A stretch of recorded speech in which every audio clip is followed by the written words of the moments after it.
ಗೊತ್ತಿಲ್ಲ, ನಾವೆಲ್ಲ ಹೋಗ್ತೀವಿ, ಹೋಗಿ ಅಪಾಯಿಂಟ್ಮೆಂಟ್ ಕೇಳ್ತೀವಿ ಅವರಿಗೆ. ಅವರು ಬಹುಶಃ ಎಲ್ಲರನ್ನೂ ಕರೆಯೋದಿಲ್ಲ, ಸಾಮಾನ್ಯವಾಗಿ ಎಲ್ಲರನ್ನೂ ಕರೆಯೋದಿಲ್ಲ. ಯಾರನ್ನಾದರೂ ರೆಪ್ರೆಸೆಂಟೇಟಿವ್ಸ್ ಕರೀತಾರೆ, ಅಥವಾ ಅವರು ಒಳಗಡೆ ಎಲ್ಲರನ್ನೂ ಕರೆದು ಮಾತಾಡಿದ್ರೆ ಕೂಡ ಆಗ್ಬೋದು. ಅವ್ರು ಏನು ಮಾಡ್ತಾರೋ ಅವರ ನಡೆ ನಮ್ಗೆ ಗೊತ್ತಾಗಲ್ಲ. ಪೆಂಡಿಂಗ್ ಇರೋದ್ರ ಪ್ರಾಸಿಕ್ಯೂಷನ್ ಮಾಡಿ ಅನ್ನುವಂಥದ್ದು ಸರ್. ಕಾನೂನಾತ್ಮಕವಾಗಿ ಏನಾದ್ರು ಅವಕಾಶ ಇದೆ ಸರ್ಕಾರಗಳಿಗೆ ಈ ಥರ ತೀರ್ಮಾನ ಮಾಡಲಿಕ್ಕೆ? ಅಲ್ಲ, ನಾವು ತೀರ್ಮಾನ ಅಂದರೆ ನಾವು ಕ್ಯಾಬಿನೆಟ್ಟಲ್ಲಿ ನೀವು ಏನು ಶೋಕಾಸ್ ನೋಟಿಸ್ ಕೊಟ್ಟಿರೋದೇ ತಪ್ಪು ಅಂತೇಳಿ ನಾವು ಅವ್ರಿಗೆ ಮನವರಿಕೆ ಮಾಡಿಕೊಟ್ಟಿದ್ವಿ. ಕ್ಯಾಬಿನೆಟ್ಗೆ ಅಧಿಕಾರ ಇದೆ. The government can advise the governor. ಈಗ ಕೋರ್ಟಿನ ಮೊರೆಯನ್ನು ಹೋಗಿದ್ದೇವೆ, ನ್ಯಾಯಾಲಯದ ಮೊರೆ ಹೋಗಿದ್ದೇವೆ. ಅದು ಏನು ತೀರ್ಮಾನ ನಿನ್ನೆನೂ ತಾವೆಲ್ಲ ನೋಡಿದ್ರಿ. ನಿನ್ನೆನೂ ಕೂಡ ಆರ್ಗ್ಯುಮೆಂಟ್ಸ್ಗಳಾಗಿದೆ, ನಾಳೆ ಕಂಟಿನ್ಯೂ ಆಗುತ್ತೆ ಆರ್ಗ್ಯುಮೆಂಟ್ಸು. ಅಂತಿಮವಾಗಿ ಏನು ತೀರ್ಮಾನ ಬರುತ್ತೆ ನೋಡಬೇಕು.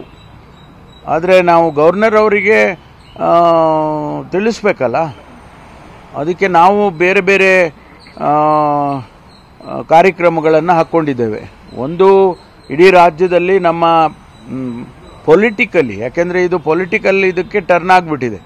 ನಾವೇನೇ ನ್ಯಾಯಾಲಯ ಮತ್ತೊಂದು ಅಂದರೂ ಕೂಡ ಅದು ಪೊಲಿಟಿಕಲ್ ಆಗಿದೆ. ಹಾಗಾಗಿ ನಮ್ಮ ಕಾಡರ್ ಏನಿದೆ ಅವರೆಲ್ಲರೂ ಕೂಡ ಇಡೀ ರಾಜ್ಯದಲ್ಲಿ ಪ್ರೊಟೆಸ್ಟು, ಗವರ್ನರ್ ವಿರುದ್ಧವಾಗಿ ಪ್ರೊಟೆಸ್ಟನ್ನು ಮಾಡ್ತಾರೆ. ಅದಕ್ಕೆ ನಾವು ಡಿವಿಷನಲ್ಲಲ್ಲಿ ಕಾರ್ಯಕ್ರಮಗಳ ಡಿವಿಷನ್ಗೊಂದು ಅಂತ ಹೇಳಿ ಮಾಡಬೇಕು ಅಂತ ಅಂದ್ಕೊಂಡಿದ್ದೀವಿ. ಅದನ್ನು ಪ್ರಾರಂಭ ಮಾಡ್ತೀವಿ. ಜೊತೆಗೆ ನ್ಯಾಯಾಲಯದಲ್ಲೂ ಹೋರಾಟ ಮಾಡ್ತಕ್ಕಂಥದ್ದು ಮತ್ತು ಗವರ್ನರ್ ಅವರಿಗೆ ರೆಪ್ರೆಸೆಂಟ್ ಮಾಡೋವಂಥದ್ದು. ಇದೆಲ್ಲದಕ್ಕೂ ಆದಮೇಲೆ ಇದಕ್ಕೆ ಏನಾದರೂ ನಮಗೆ ಉತ್ತರ ಸಿಗಲಿಲ್ಲ ಅಂತ ಹೇಳಿದರೆ ರಾಷ್ಟ್ರಪತಿಗಳನ್ನು ನೋಡುವಂಥ ಕಾರ್ಯಕ್ರಮನೂ ಕೂಡ ನಾವು ಚಿಂತನೆಯನ್ನು ಮಾಡಿದ್ದೇವೆ.